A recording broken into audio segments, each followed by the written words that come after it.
Welcome back, ladies and gentlemen, to the Rifter number 3. And today we are going to cover, well, what's on the cover. We're going to cover the Xiticix, or bug people, which I'm going to call them from now on. And this is the first time that there's been a write-up of their life cycle, all the different kinds of bugs, what their plans are, how they reproduce, all that stuff. It's all going to be covered right here, right now. So stick around and we'll check it out. Role-playing games thrive in fantastic worlds and at inclusive tables that embrace these core values for the most positive gaming experience. Donate to the Wounded Warrior Project via the link in the description below to help, honor, and empower our wounded heroes. On Thursdays and Saturdays, watch Heathen Dog's Dirty Casuals play multiplayer video games over on Twitch. On Sundays and Fridays, join us for tabletop role-playing game content on both YouTube and Rumble. Finally, please take a quick moment to like this video and share it with both your friends and on social media. If you have not done so, please subscribe to Legion of Myth and activate that bell icon to receive notifications of new content. All right, here we are. Rifter number 3, that's the cover, and we're actually covering what's on the cover, so that works out. Let's head to it. The bug people, told you. And it gives a story of an intelligence commander of a coalition state unit with the first encounter with the bugs. It didn't go well. Day 32. I'm living with one of them right now. They think I'm one of them. No, the growth and life cycle. This is the first time this was actually written down. The life cycle of all bug people begins with the queen. Okay, I'm not going to read the entire thing. Here's the deal. There is a queen. Guess what? It's a bug, right? It has a queen hive-like structure. So the queen has attendants. They're called nurses. They not only handle giving the queen food, they handle the larva and the nits, which are the young of the bug people. They actually create food using PPE. Now, where do they get this PPE? From people. That's right. It's soylent goo. They kidnap people with high amounts of PPE and drain them of it to create food for their children. And then they either do that until the person dies or they're no longer useful and just kill them to absorb double when they die, whatever. They don't care. To us, they're bugs. To them, we're nothing. We're food. That's it. And this goes back to the beginning of the stream, why it is okay to enslave bugs. Actually, just kill them. But to enslave bugs, because they see us as food and we see them as bugs. It's okay. Either enslave them or kill them. Yep, there it is. And it's not a gray area. Yep. If you can get a bug Exactly. There are soldiers and workers called diggers. The diggers, guess what they do? They create the hive. Now, the hives go up and down. The up part is almost basically for show. It's the down part. It's all the hive underground where everything goes on. The reason why they have towers is so the entrance to the hive is high up, because all the bug people have wings. All other things don't. How many humans have wings? Not many. I hope none. I hope none, but definitely not many. So it's a form of security as to why the opening of the hive goes up, but everything that's important is actually below the ground. And the bug people, the diggers especially, they create a saliva when mixed with dirt, earth, sand, whatever, creates a mega damage material that they use to build their hive out of. And I'm talking hundreds of mega damage per 10 feet square. So taking down a hive is, even with a nuke, is going to be tough. I can't kick it over? No, you can't kick it over. They learned that trick early on. The whole kicking over the hive trick. They learned that early on. And then you have hunters. Hunters are the ones who go out and look for those high PPE individuals, those people with a lot of magical and psychic potential, and they mark them with a special spit. I swear to God, it's a special spit that for anyone else but the bug people, doesn't stain, doesn't smell, dries instantly apparently, and seems to do nothing. Except every bug within 3 miles knows where you are at all times. Can I not shower it off? No, it lasts for 2 weeks. It's like a long-lasting temporary tattoo. It lasts for 2 weeks. And in those 2 weeks, you are basically throwing up a bug signal. That's so the soldier bugs can come and get you. The good news is when the soldier bugs come, they're not going to kill you. The bad news is they're going to psychically abuse you for the rest of your life. So, 6 of one, half dozen the other. Depends on how you want to go, really. Hey, as long as you're alive, there's hope. Yeah, as long as you're alive, there's hope, right until there's not. And then it talks about how they defend the hive, how their brain works, so the game master can use them effectively. How they're supposed to react to situations, they will react this way. And since they are bugs, they usually react to situations in the same way. For example, if the hive is attacked, there will be an immediate retaliation to the attacking force, as long as the hive was not damaged. But if the hive is damaged, say 10% MDC missing from the hive, then they will go into a long-term frenzy. Could be hours, days, or weeks, depending on the significance of the damage to their hive, and they will just indiscriminately kill all things around. They will send out but killer parties to everything that's not bug people in their range and just murder them indiscriminately. How many bugs are there? Millions in each hive. Millions. Oh. Well, hundreds of thousands. Millions total. Let's see what else we got here. Combat and tactics. Okay, this is good to read. This is something you want to know as a game master. As noted in all of the bug people entries below and the original Rift's basic book entry, aliens are supernatural predators considered to be at the same category as a supernatural predator, functioning on instinct as much as intellect. What this means in combat can be a little tricky. Exactly what kind of instincts do they have? What kind of predators are they like? They look like insects, but do they act like bugs? Stuff like that. Well, we're here to answer some of that. They're rather insect-like in their combat activities. If one gets riled, they all get excited, and every one of them starts moving rapidly, even if they're not attacking. They all get agitated. If the hive's under attack, or someone or a bug person around them is attacked or injured, they all get pissed off.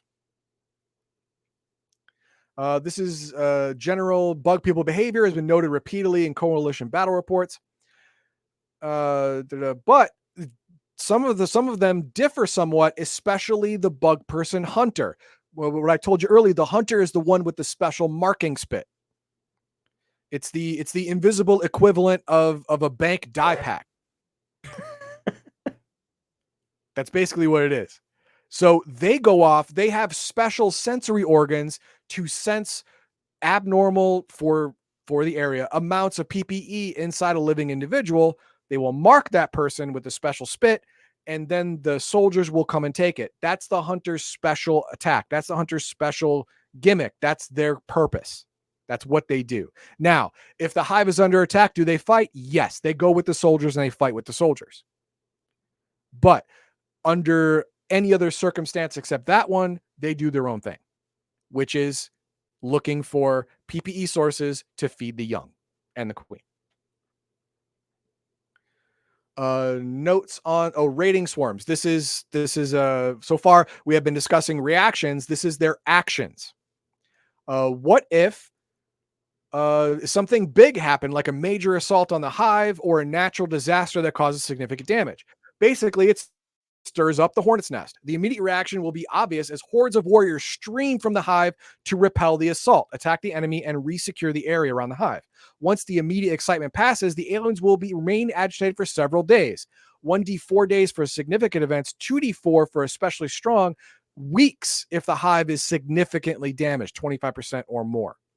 This agitation usually translates into very high levels of aggression, increased patrols. I spoke about this. The patrols are going to be increased. The hunter raiding parties are going to be increased. The indiscriminate murder of all non-bug people in the area is going to increase. Just because considering how big of an area they control, though, the bugs, so let's just say in the center. So just for the sake of argument, because I'm not going to get out a map, we'll say the state of Minnesota, okay?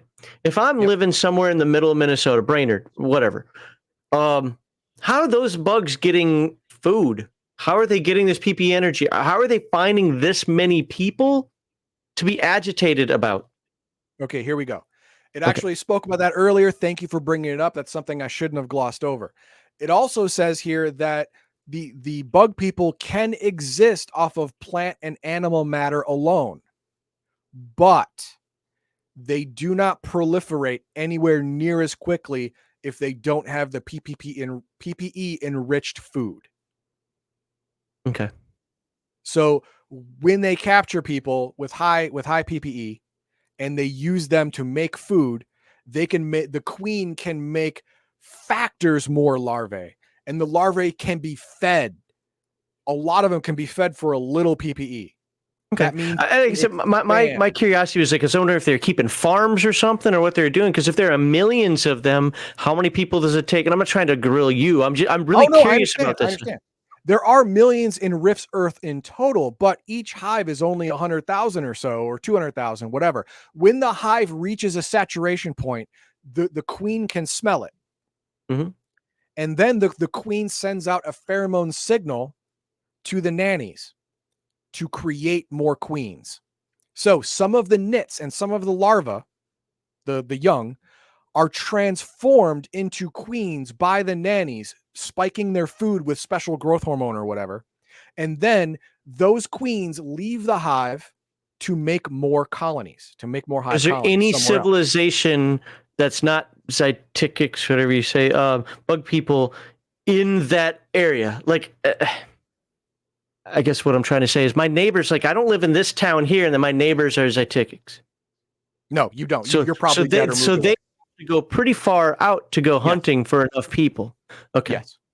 Yes. Sorry, I wasn't trying to derail here. I really was trying to picture this. That's why they have the specialty hunter. The hunter is the one with the most range, can go out and survey the most area at one time, mark off certain people, and so the soldiers have something to focus on. See, I would think that if they took 1 or 2 people, that might be a travesty, but that isn't going to feed them. If they took 200, 300 people, coalition's now going to be like, nope. No, or whomever. But the thing is, here's the rub. The coalition isn't going to be the people they're killing, they're taken from. Because the coalition that is true. outlaws magic, and PPE is usually a designator if you have magic or not. You're not going to stand out if you're just a normal dude. You're not going to get marked. Yeah. Coalition citizens aren't going to get marked. Only the dirty magic people will, and I think coalition's fine with that. They're okay with that. In the short term. In the long term, it makes bugs stronger, which is bad. What else we got? Notes on their weapons. Okay. All of the bug people's soldiers have TK guns, telekinetic guns. And I understood earlier they were special, but let's go ahead and read exactly what they are.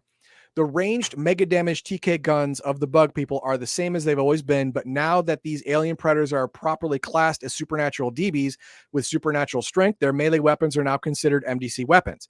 They are made from pure mega damage resin that goes toward building the hive, making them strong and difficult to break, even for supernaturally strong creatures. Add the damage listed to the supernatural punching damages given in each entry when using a specific weapon. Note that the bug people armed with more than one melee weapon will attack in rounds, employing a different weapon with each of its attacks. They have a rifle bayonet, does 46 MD, but does not add supernatural punch damage. Short sword does 1d6 MD. I don't know what this supernatural punch damage is. That's a specialty thing. I don't think they use that anymore. Spear, biting damage, and they have poison.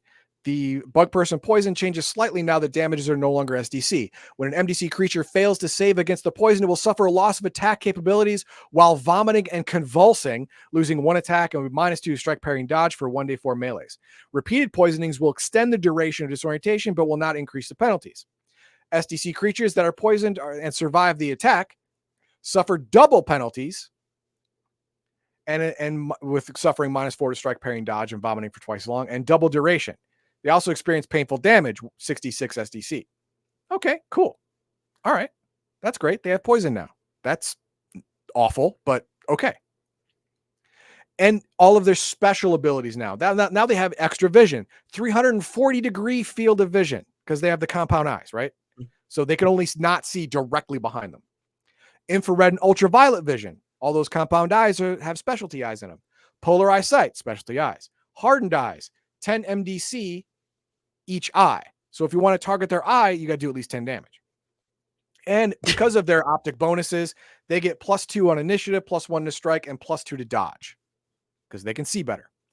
And 10 what? Okay, that hardened eyes, 10 MDC or 50 SDC each. If you are in an SDC world. They're squishy eyes. Come on, they should not be MD. This is the problem with Rifts again, where it talks about MDC is rare and MDC is hard to get. And MDC is everything. You can't even exist in the world without it. That is true. Yeah. And anyone who told you that MDC is hard to get in Rifts is lying to you. Well, the game itself, the way it expresses it seems. Yeah. And 10A, you have extra smelling powers and extra sensory powers. They go from smelling to touch powers to hearing, vibration, and motion sensing. All of them increase the hunter and soldier's ability to find and murder their prey. That's their job. Hunter is to mark the prey, soldier is to find it and take it or kill it. That's what they do. Mm-hmm. And they're really good at it because of these things. And they have chemical abilities that can alert other bug people miles away to danger. A chemical alarm, chemical death. When a bug person is killed or loses 80% of his MDC, it releases a strong chemical that reeks of death. Any other bug in the area is going to pick up on this. Any warrior that detects either the chemical alarm or the chemical death will move to investigate, but diggers, nits, grubs, and workers will run. Though they will give off their own chemical alarm as they do, which means it's a whole Lord of the Rings lighting all the fires bullshit. It's all, it's a chain reaction that will eventually get to the hive. So it's better to walk around the bugs than to kill a bug. Exactly. Yes. That's why General Jericho is my spirit animal. Other chemicals that are possessed by only a select few of these other dimensional creatures are detailed entries on their specific types. These are the ones I'm talking about. Nits and grubs, they're the larvae. They turn into the worker, the digger, the hunter, the soldier, and the queen and the nanny. Now, how do they differentiate? At this point, they're all just whatever. They're all stem cells at this point. The nannies, through the queen's actions or orders or needs of the hive, will spike their food with different growth hormones to differentiate them into specialized classes. That's how it works. By the way, that picture looks like somebody swaddled a dog for Halloween. Basically, yes. Yes, it does. Let's see what else we got. The nannies. The nannies are the ones that take care of the larvae. They're the ones who create the PPE in solid form right here. Process PPE into solid form. The act takes 44 melees and requires a significant amount of PPE. 1 pound of sludge requires 25 PPE points and will end up holding 24. For each 25 invested, 1 is lost.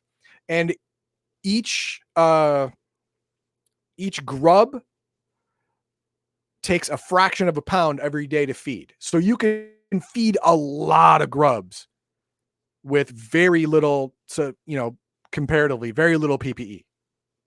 And seeing as how magic users have lots of PPE, like I'm talking up to or much more than 100 or 200, even at level 1, if they're a leyline walker, then you can feed an entire hive off of 1 or 2 guys, theoretically.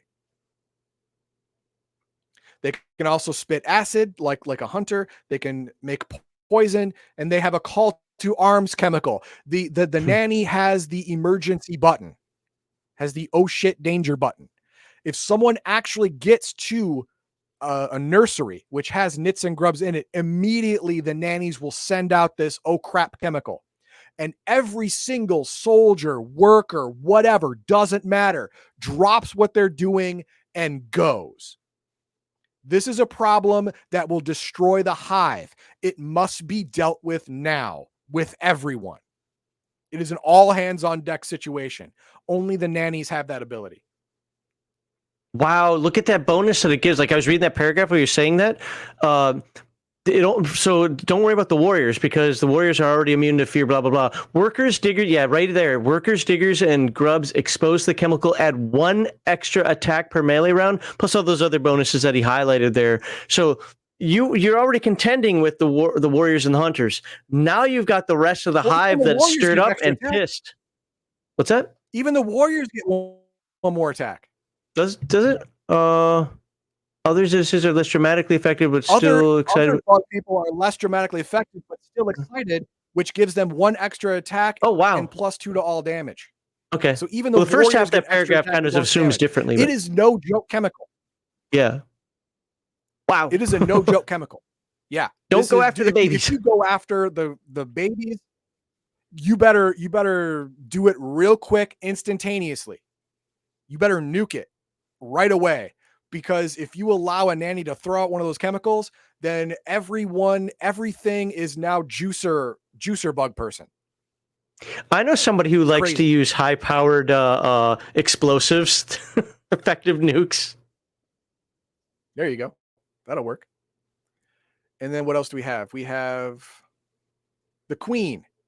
What's the queen's job? To make babies and decide when it's time to either expand the hive or create new hives in other locations. That's the queen's job.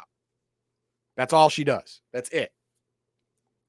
Without her, no more babies can be born, but the nannies can juice some grubs to create a new queen. So if you kill the queen, great. They're going to stop production for a while, but the grubs and nits that are already existing can be easily turned into a new queen. So you're only stopping it for a while. You're just putting pause on production, basically. So it's not effective. And then we have workers. These are the guys. They're about as tough as young warriors, but they only fight when necessary. When that oh crap code blue, then for that the nannies throw out goes out. And what do? They use their resin to build the walls. Diggers build the tunnels, and then the workers mix their spit resin with the dirt to create the mega damage structure of the entire hive. And they create the weapons, be it swords, spears, bayonets, and even the TK weapons that the soldiers use. They make those as well. So they're the forge smiths as well. This is look, I'm holding on to a giant egg sack. That's gross. Let's move on from that. Let's remove that. Warriors, hunters, I already spoke about them. They're the fighters of the area. Here's the hunter. Hunters are the only ones that look significantly different in their head. All the other ones, the heads look pretty much the same, but these guys have kind of a crown-ish right here. They have that spike in the middle, that unicorn horn. The others don't have that. Digger, that's who this guy is. He's the guy who creates the foundation for the hive. Great, good on him. And that is it. That is it. Now, up until this point, this is what, August 98? Up until this point, there wasn't anything written up about the Xiticix. There wasn't anything written about them. So this is the first write-up. And 90% of this is true. If you factor in all the supplements in the last 30 years, this is it.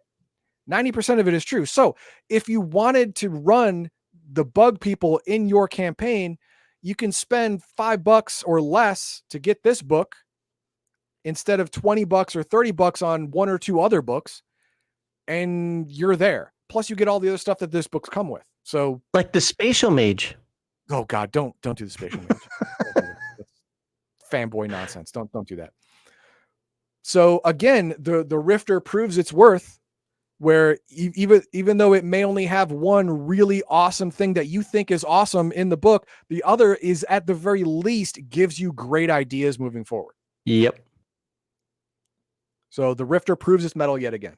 So what do we have for starred comments? I want to play a renegade Xiticix Shut up. who fights for the Ban. coalition. Ban. Get him out. I'm not even gonna entertain that bull crap. Crabs, lobster, shrimp are all underwater bugs. That is right, sir. That's correct. Anybody who eats shrimp is just eating an underwater roach. Yeah, you're eating a water spider, and you should stop it. All right, here we go. On topic. Supernatural punching damage is just damage from supernatural strength roll chart. Okay, yeah. Okay, well then in this instance, with their naturally made weapons, I suppose it adds on certain little bit. Okay, great. So that was interesting. So what has happened in Rift's history to change these bug dudes? Like, have they expanded? Have they contracted? Has anything happened? Or are they just kind of there and you just deal with it how you want?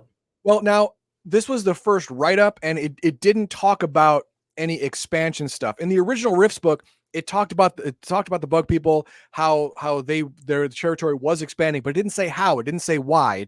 It didn't give any reason or rhyme to what they were doing. This one still doesn't give an answer as to why, but it definitely answers how. Mm-hmm.